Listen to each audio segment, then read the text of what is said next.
Hey guys, this is Barrett Sultano. I am bringing you, with our model Nicole, the chignon bouquet breakdown is what we're going to call it today. We're going to use some techniques of the traditional chignon of a lot of folding, a little bit of twisting, and we're going to go through that as we do the entire up style right now. So you can see right now I'm just taking a 1.5 inch curling iron and we're going through the front part of Nicole's hair. And I like to start in the front when I'm doing a set, especially on someone who has a little bit of a thinner, straighter formation for their hair.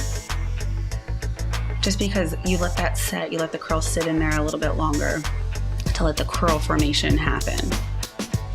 And as we go through, you're gonna see that I'm using two different irons. I'm using a 1.5 and a 1 inch curling iron. I like to do two different kinds of curling irons with a straighter formation of hair, only because it gives a little bit more texture. One curls a little bit wavier, one curls a little bit more curled. But as I said, we're letting these curls right now sit and cool down, so that when we go to do the up style, those are the first ones that we take down, but they've also had the longest to set in the curl. Same thing, horizontal sectionings. I like to take a 1 to 1.5 inch sectioning. You don't want to go too big with your sections. You want to make sure that you're actually getting the curl complete around that iron.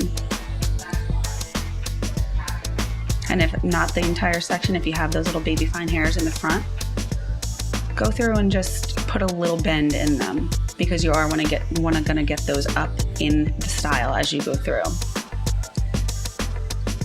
And you can also see that when I'm going through and clipping them, I really like to stay pretty uniform and pretty organized as I'm going up. That's why I'm doing the horizontal sectionings, going with the round of her head. But I'm always using the pin curl clip and putting them on the right-handed side. I am right-handed. So if you're left-handed, you can really put them on either side. I would just recommend always keeping them on the same side, because then when you go to take them out of the set, when you go to do the style itself, it doesn't disturb the curl too much. It doesn't rip apart the curl as you're taking it down. And also, while you're doing a set, this is something I probably wouldn't do maybe on every client that comes into the salon looking for a formal style, prom style, bridal style. When I do brides, I always like to do a set on them, because they are, it's one of the most important days of their lives, as they all like to say. They really want to make sure that all those pictures, all the pictures that they get from their photographers, from their friends, that the style looks the same all day long.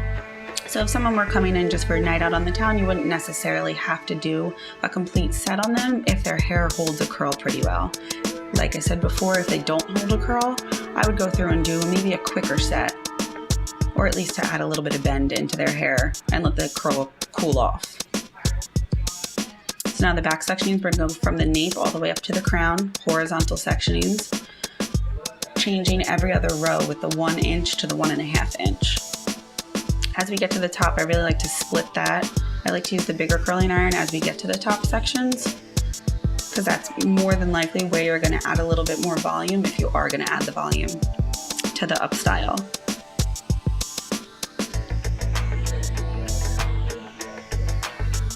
And then setting those up, letting them cool down, excuse me. And as we take the set down, I always like to start with the first curl that I pinned up on the sides. Sometimes you can leave the sides up if they do want some pieces down, maybe in the front. Their fringe area is a little too short. You can leave those pieces up as you're doing the back of the up style. I always like to start at the back of the up style, really get a formation of where we're going with that style to see if they like it, where they want the front to live after that. Complete back is done is a little bit easier, I find, because you already have the style behind it. So right now we're just going to do the base, and you can see that I just twisted it around my hand, and we're going to let it fold into the rest of the hair. Because this is the base, we're probably going to use a few more bobby pins than I would on every other piece. I like to make sure that the bobby pins are crisscrossed into an X, because that really helps them lock in and make sure that it's nice and secure, because you are going to be pinning the rest of the hair onto this base right now.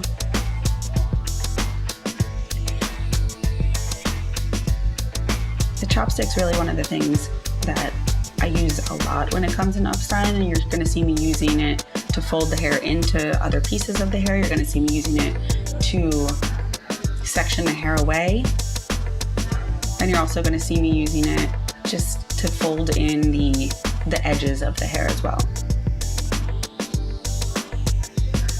One reason why I really chose to call this a chignon bouquet breakdown, a chignon traditionally is a lot of folding, making sure the hair is layered on top of each other. So this is more of a untraditional style of chignon. There's a ton of different ways that you can do a very traditional chignon. This is just taking the technique from the tradition and kind of updating it a little bit, using a little bit more folding, a little bit more sectioning in it. Taking something really classic and putting your own twist on it is a great way to come up with a new formal style for someone who comes in saying, you know what, I think I just want a chignon, I think I want a French twist, something like that. Take those techniques. Just like if you're watching this video, you're going to take the techniques. You don't necessarily have to take the entire style. Just take the techniques that I'm showing you with the twisting, with the folding, and you know, the way that I'm spraying, the way that I'm using my combs, my hands. You don't have to take everything from this. Take one technique and use it in your styling, and it can completely change the way that maybe you would go about something. It can give it a new spin on it, which is what we're doing with the chignon, just taking the technique of the folding and putting a new spin on it.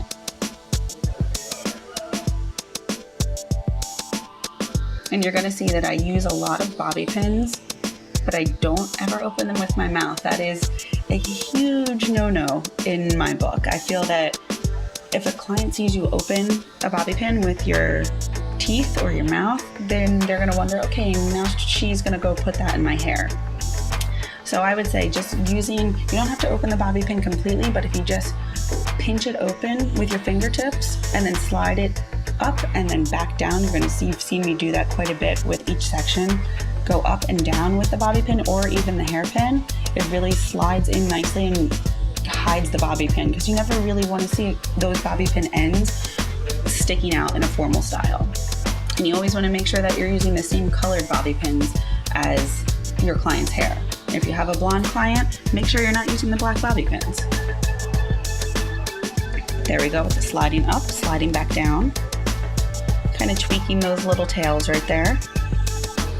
Using a lighter spray as we're going through. You don't want to use a really firm spray as you're putting the style together, as you're folding the hair in together, only because then if you need to move a piece of hair, it's going to be a little bit harder to move. I wouldn't use the firmer spray until the very ends of it. So I'm just using a light working spray, but always spraying in the direction that the hair is living, that the cuticle is growing into. Because if you spray opposite of the cuticle, then you're going to fray out those ends a little bit more, and nobody wants to have a little bit of frizz when it comes to a formal style, especially a bride, proms, anybody. So always spraying in the direction that that hair is living.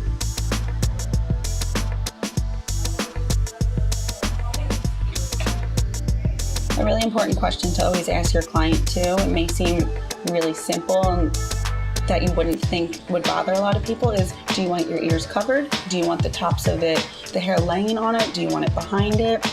I've found through the years that a lot of people say, oh, I don't know, I don't actually think I want my ears showing. I think I want the hair to live a little bit over it.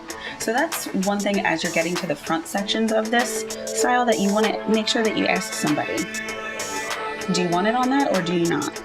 And it could be just a simple yes or no. It maybe doesn't bother them at all, but it's something that maybe they didn't even think about. And you want to make sure that they're really happy with the entire style and especially the front of it, because that's what they're seeing. That's where you can tweak it a little bit. If you see that they're getting a little uncomfortable, you can kind of tell their body language and seeing, oh, is she smiling? Is she not? See how that client wants to wear the front of their hair. And again, with just folding that hair over, you're going to see that section has a nice little sleekness to it instead of the twists and the folds into it. I really like to make sure that it's nice and cohesive. The front of this style is going to be a little bit more sleek, a little bit more subdued. So I want to make sure that the back of the hair ties into the front of the hair. And you can make a cohesive style even though it's a little bit more to one side. You can still make sure that it's even.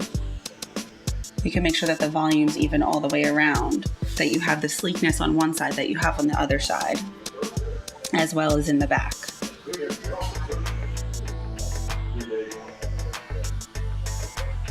Going through, taking our last section on the side, and this is her heavy side, so this is where the fringe is going to live. Again, spraying backwards.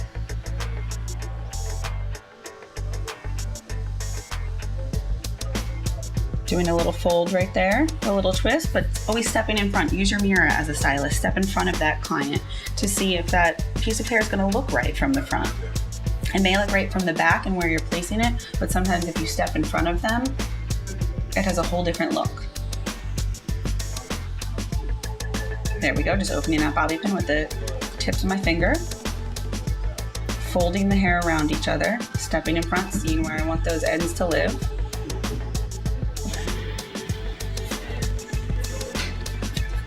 Again, just making sure that you're spraying in the direction that hair is going, using the tail comb to get those little fine hairs above the ear. Especially on this heavy side, you want to get the lower section above the ear if you're going to let the rest of it live on top of the ear. And you can see I kind of changed my body position as well. I went in and moved more to the front of her hair as I'm doing the heavy section, so I can see where those hairs are going to live and where I'm going to fold them into the base of the style.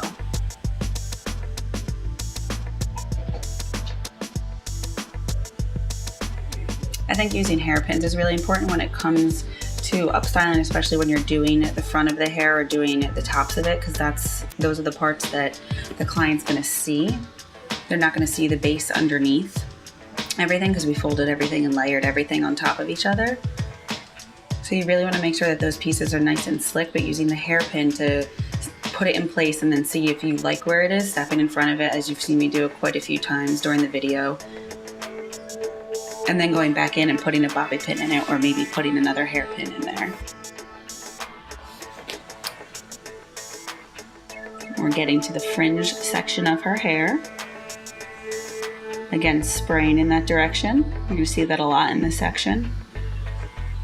Lightly combing this hair. You don't want to disturb the curl too much because then you're going to brush the curl that you put in and worked so hard with the set.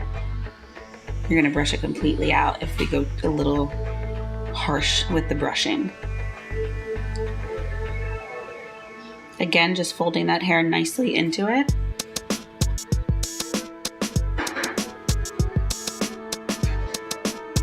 That's why I'm kind of using this as a chignon bouquet breakdown. Like I said, we called it before. As I'm folding the hair into the style, you can kind of see it almost looks like little rosebuds. That's why we kind of use the bouquet word for it. And the folding section for the chignon.